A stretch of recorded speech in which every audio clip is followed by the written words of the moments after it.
Coming up today, Korea's ruling party tussles over the fate of its floor leader as infighting grows between pro-President Park Geun-hye lawmakers and members rallying around Yoo Seung-min.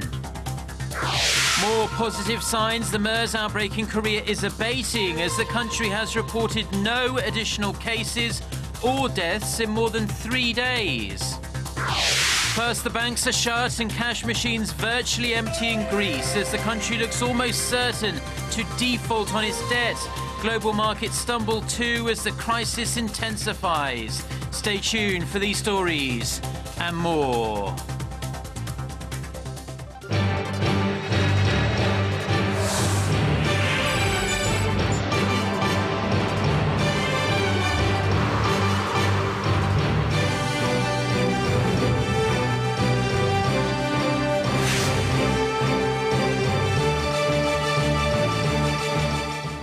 Hello to our viewers around the world. It's 6 a.m. on Tuesday, June 30th here in Seoul. Thank you for joining us. I'm Mark Broome.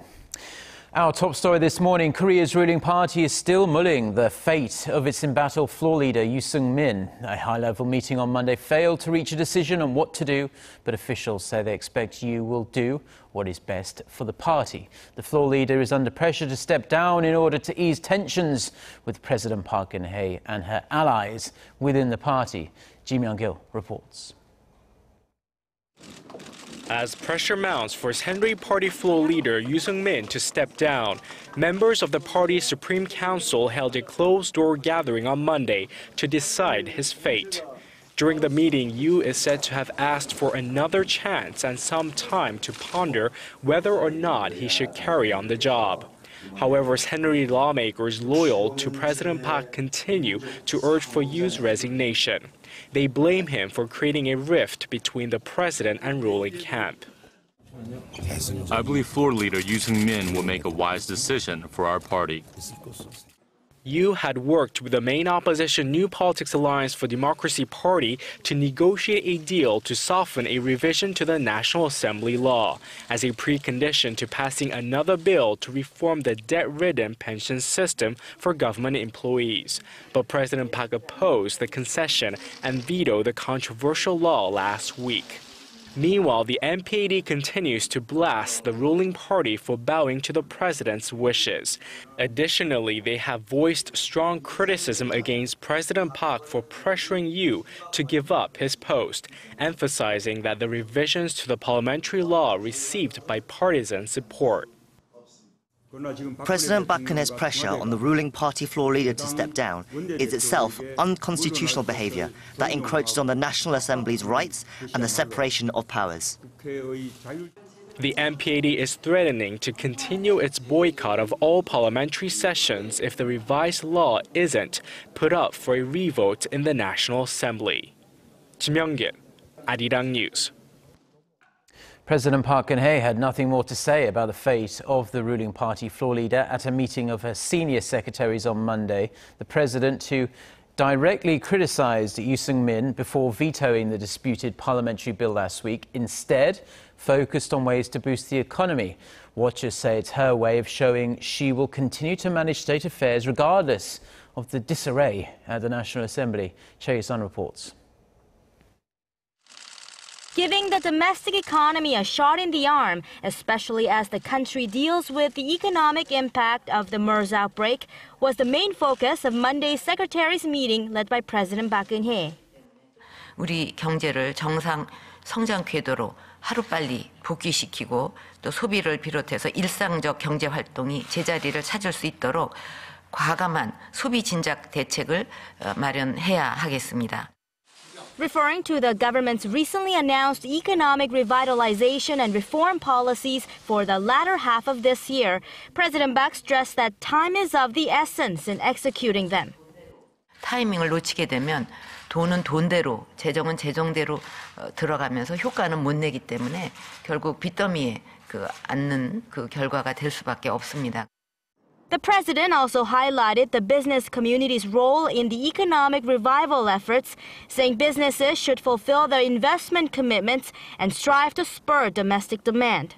Making no reference to the political upheaval amid disputed revisions to the National Assembly law, President Park, in a likely display of her commitment to revitalizing the economy, urged officials to speed up deregulation efforts to encourage both investment and job creation. She talked about removing regulations that have a greater ripple effect first and ensuring regulatory reforms are felt at every turn in society. The president also called for a progress checkup on the administration's annual tasks halfway through the year to make sure the outcome by the year's end will meet the target objectives. Choi Yoo-sun, Arirang News. Now, there are more positive signs the MERS outbreak in Korea is weakening. Well over a month since the first case was confirmed. No new patients have been reported since Saturday, while the number of deaths has also remained unchanged for 3 days at 32. Out of 182 people diagnosed, 57 people remain in hospital, with 43 of them, however, in stable condition. The remaining 93 have been discharged from hospital after making complete recoveries. On top of this, Korea's first MERS patient has made a full recovery. The National Medical Center said the 68-year-old man is expected to move to a general ward very soon after tests for the virus came up negative. The center added, however, that the man is required to undergo additional physical rehabilitation for up to 3 months before he can be released from hospital. Meanwhile, Pyeongtaek St. Mary's Hospital in Gyeonggi-do Province, where the first patient was treated before his case was confirmed, says it will resume normal operations from Wednesday after the government lifted a quarantine order on the hospital. A South Korean civilian group will visit North Korea today to discuss the details of a planned trip there by Lee Hee-ho, the widow of former President Kim Dae-jung. Seoul's Unification Ministry says it has permitted 5 representatives from the Kim Dae-jung Peace Center to travel to the North Korean border city of Kaesong. Now, the former First Lady Lee wants to visit North Korea as early as next month. During a meeting with Prime Minister Hwang Kyo-an, Lee expressed her hope that the trip could ease tensions on the Korean peninsula. The former First Lady has been seeking to visit the North to provide North Korean children with hand-knitted hats, scarves and clothes. The US Special Envoy for North Korea Policy held talks with senior South Korean officials in Seoul on Monday. Sung Kim, who is in Korea for an international forum on Korean reunification, met with his South Korean counterpart Hwang Jung-guk and Deputy Foreign Minister Kim Hong-gyun at the Foreign Ministry. And speaking following the talks, the US official said the two sides discussed a broad range of issues, bilateral issues and their coordination on North Korea. A South Korean official said the allies reaffirmed their intent to push for talks with North Korea without any preconditions. The South Korean Navy on Monday marked the 13th anniversary of the second Yeonpyeong sea battle between the two Koreas. In the process of forcing the attackers to turn tail, 6 South Korean sailors lost their lives. Attending a commemorative event, Defense Minister Han Min-gu vowed to retaliate against North Korean provocations. Connie Kim reports. It was around 10:20 a.m. on June 29, 2002, when a deadly naval clash between the two Koreas in the West Sea left an indelible mark on Korean history. 2 North Korean patrol boats crossed the northern limit line, the de facto maritime border in the West Sea, and fired artillery rounds near the border island of Yeonpyeong. The clash ended about 30 minutes later when a North Korean patrol ship withdrew in flames. 6 South Korean sailors were left dead and 19 wounded. 13 years later, the soldiers' final sacrifices have still not been forgotten. They were honored again this year at a ceremony hosted by the Navy Chief of Staff and attended by roughly 700 people, including families of the victims and government officials. Defense Minister Han Min-gu, who was attending the ceremony for the first time, sent a strong message of warning to North Korea. The Second Battle of Yeonpyeong was a victory of our military against North Korean provocations. It's a proud history that depicts our will to keep North Korean forces from capturing our territory. He then read out the names of the 6 fallen soldiers, calling them heroes who defended South Korea from the enemy. The government is currently pushing to promote the 6 soldiers from martyrs to duty, awarded in response to criticism that the soldiers' achievements have not been fully acknowledged. Connie Kim, Arirang News. Now, Greece is edging closer to a messy divorce from the euro, with the crisis reaching its tipping point now. The Greek government has announced that banks will remain shut until next Monday, July 6th, the day after the country's planned referendum on its future bailout terms. With the breakdown of talks between Athens and its international creditors, Greece is on the brink of default, and the Eurozone and the EU are about to head into uncharted territory, with the country's bailout expiring on this Tuesday and an IMF loan repayment due at the same time. Greek Prime Minister Alexis Tsipras was unable to convince European officials on Monday to extend the programme until that referendum on Sunday. Now, ATMs have reopened in Greece, but withdrawals have been limited to €60, and long lines have been forming at supermarkets as Greeks look to stockpile the essentials. The turmoil in Greece sent shockwaves through global markets on Monday, especially in Europe and Asia. Our Kim Ji-yeon reports on how the markets fared, starting off in Korea.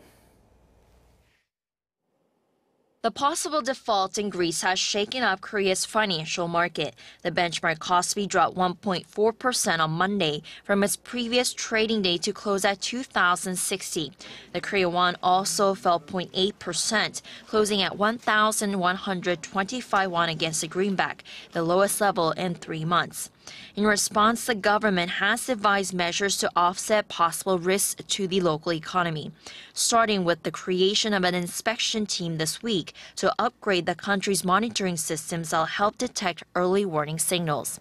But Vice Finance Minister Chu Yong-won assured today that risks related to Greece will have limited impact on the domestic economy. And Korea is not the only country that's bracing for the worst. In Europe, markets in Germany and France were both down by more than 3%, while London's FTSE 100 index fell nearly 2% in early trade. The markets have sold off quite aggressively on Monday morning. Unsurprisingly, we'd certainly got an indication of that on the Sunday prices we'd seen on the IG platform. The Shanghai Composite Index and Japan's Nikkei also tumbled by around 8% and 3% respectively. The euro sank 0.6% against the dollar to nearly $1.11. Kim Ji-yeon, Arirang News. China celebrated a major foreign policy achievement on Monday with the signing of a formal charter for the Asian Infrastructure Investment Bank in Beijing. The bank, seen as a rival to other multinational financial organizations like the World Bank and the Asian Development Bank, will begin its operations next year. Shin Se-min reports. Representatives from 57 founding nations gathered in Beijing to sign articles of agreement for China's biggest foreign policy achievement yet, the Asian Infrastructure Investment Bank. Korea, as a founding member, has vowed active cooperation with the bank. Korea's participation in the AIIB will help create business opportunities in the construction, communication, and IT infrastructure sectors. The bank will start with an authorized capital of $100 billion. China holds the largest share with 30%, followed by India and Russia. For its part, Korea is chipping in a total of over $3.7 billion of capital through 2019. As the fifth largest shareholder, Korea has a near 4% stake in the bank, the most it has ever held in any global financial organization. The large share will help Korean companies expand their businesses into third countries, using some of the world's top infrastructure skills. Experts say, however, that more negotiations are needed as Korea is aiming to secure a standing manager post or win one of the vice governor slots to improve opportunities for Korean companies. But questions over the infrastructure of the bank remain. Despite the hope that Korea, along with other member nations, will have a say in decision-making process, worries persist over the transparency of the AIIB as China could try to exploit its power in raising its economic and geopolitical influence within the region. Shin Se-min, Arirang News. The Japanese government is facing growing public resistance against its drive to pass a set of controversial security bills that would rip up Japan's post-war pacifist constitution and enable the country to come to the military aid of an ally under attack. According to Japan's Kyodo news agency, a Japanese civic organization called Anti-War Committee of 1,000 gathered more than 1.65 million signatures from people demanding the parliament give up this legislation. The committee, which launched the signature collecting campaign in January, promised to continue with the initiative and protest against what they see as the government's efforts to turn the country towards militarism.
Well, those are the stories we have for you at this hour. Stay tuned for Business Daily. That's coming up at 8 a.m. Korea time. We'll be back with our next newscast at noon Korea time. Until then, goodbye.